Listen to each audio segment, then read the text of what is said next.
দেখো বন্ধুরা, আজ শুক্রবার, আর শুক্রবারের লাঞ্চ মেনু তোমাদের সাথে শেয়ার করছি।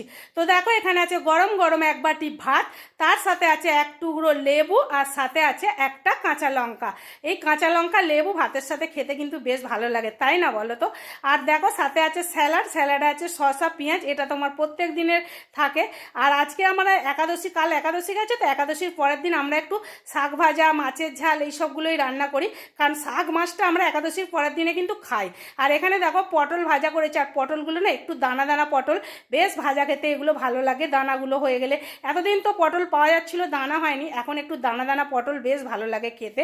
সাথে দেখো এখানে আছে কলমি শাক, আর কলমি শাকটা পেঁয়াজ লঙ্কা দিয়ে ভাজা করেছি।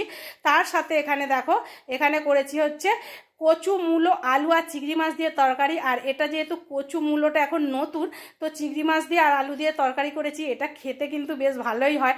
আর আমি মূলোটা না বাজারে দেখেছিলাম যে মূলো এসেছে, তো সেই জন্য মূলোটা নিয়ে নিলাম, আর কচু দিয়ে আর চিংড়ি মাছ দিয়ে করেছি। আর এখানে দেখো মাছের ঝাল করেছি, মানে একটু কারি কারি করে করেছি, এটা যেহেতু ডাল করেছি তার জন্য এটা একটু শুকনো শুকনো করেই করেছি। আর আম দিয়ে টকের ডাল করেছি। গরমে একটু টকের ডাল তো হলে ভালোই হয় বলো। যদি আজকে যেহেতু আমাদের দই নেই, তাই জন্য আজকে আমি ডাল করেছি।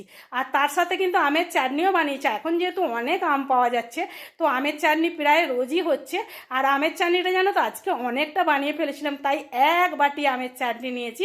তো এটাই ছিল আমার লাঞ্চ মেনু। আমার লাঞ্চ মেনু তোমাদের কেমন লাগলো অবশ্যই কমেন্টে জানাবে। তো চলো, টাটা, সবাই ভালো থেকো, সুস্থ থেকো।